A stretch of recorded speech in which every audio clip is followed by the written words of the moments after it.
First of all, thank you, Mr. Speaker, for recognizing me. Thank you, Mr. Chairman, for yielding me the time I need. And I want to begin my remarks by complimenting our chairman.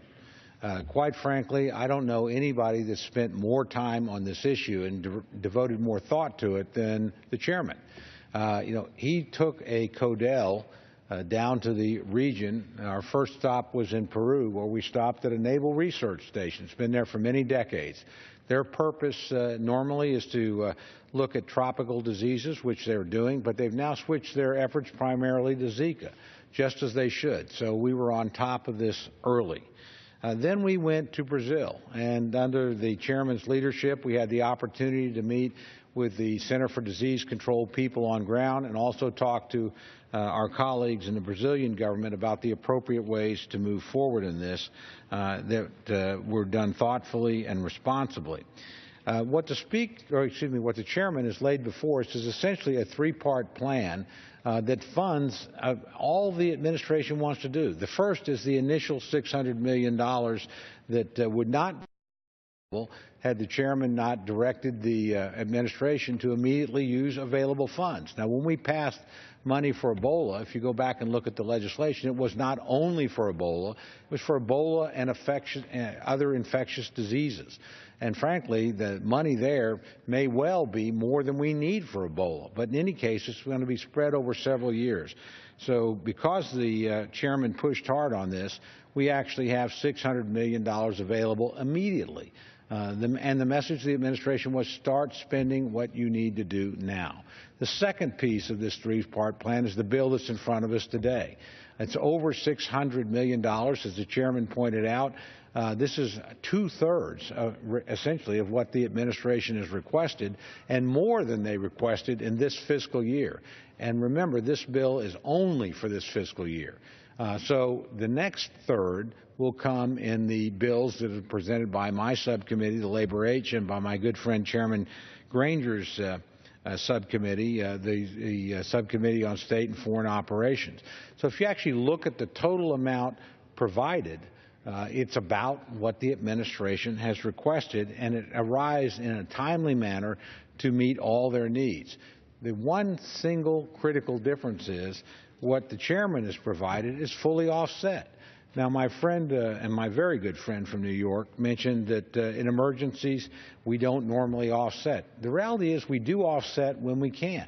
She mentioned tornadoes. Let me give you an example. In 2013, my home community of Moore, Oklahoma, was hit by tornadoes. There was a question whether or not there would be money available.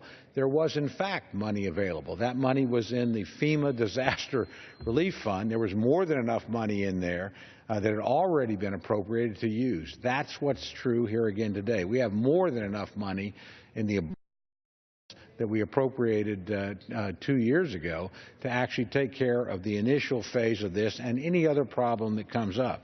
This is now additional money on top of that.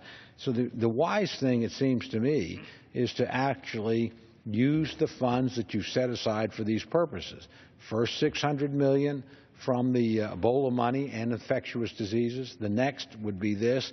The next tranche of money would be in the Labor, Health and Human Services and Education bill that I'm privileged to be chairman of and will bring to this floor in June, and my friend Ms. Granger, who will also bring forward additional money in her bill to help with the efforts overseas. So the simple fact is this really isn't an argument about Zika.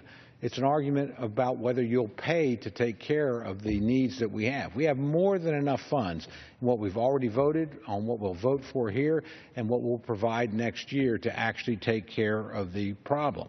And the chairman's made an additional commitment that if we need to backfill that money, if we're short for some other infectious disease that none of us can anticipate, or for Ebola, we will take care of that during the regular appropriations process. So this is essentially, I think, honestly, a solution in search of a problem.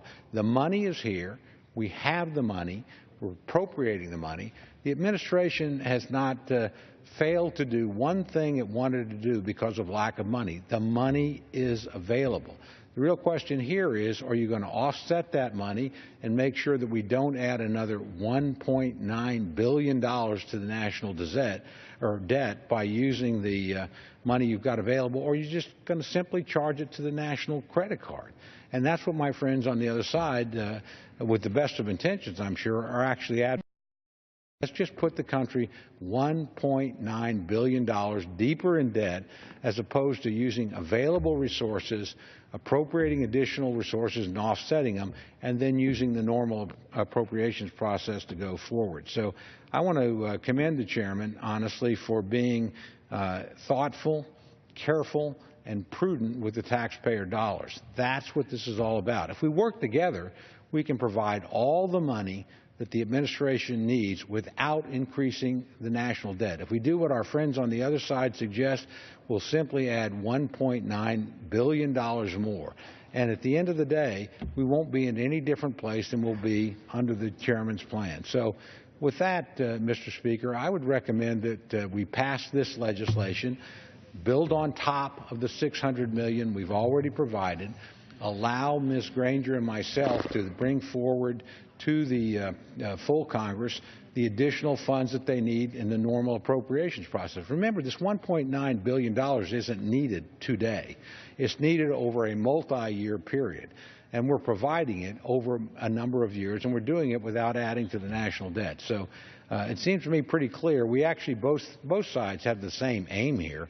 We want to take care of an urgent health care process. The difference is the chairman has presented first in the $600 million we've already deployed and in the $622 million that we'll deploy in this bill, and in the additional money that will come in the normal appropriations process, everything we need.